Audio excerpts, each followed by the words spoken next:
Super 6 super hit తర్వాత ఈ రాష్ట్రంలో కొంతమందికి నిద్ర పట్టడం లేదు.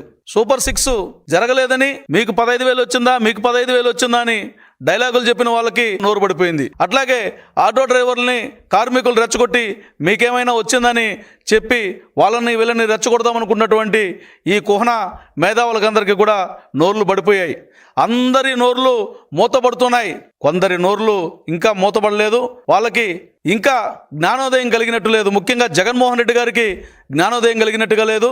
ఎందుకంటే రాష్ట్రం ఒకవైపు అభివృద్ధిలో పరుగులు పెడుతోంది, సంక్షేమంలో సమతుల్యతను పాటిస్తోంది.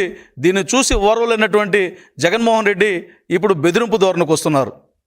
మెడికల్ కాలేజీలకు టెండర్ వేస్తే మేం వచ్చిన తర్వాత ఎంతటి వాడనైనా సరే రద్దు చేస్తాం, లాక్కుంటాం, పీక్కుంటామని మాట్లాడుతున్నారు.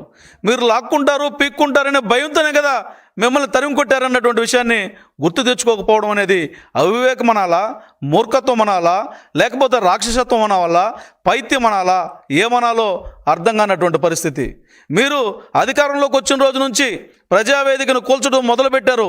అప్పటి నుంచి మీరు కూల్చుతున్నారు, అదేవిధంగా లాక్కుంటున్నారు, పీక్కుంటున్నారు, భయపెడుతున్నారు. జత్వాని లాంటి ఎక్కడో వేరే రాష్ట్రంలో ఉన్నటువంటి వారిని కూడా భయపెట్టి తీసుకురావడం జరిగింది.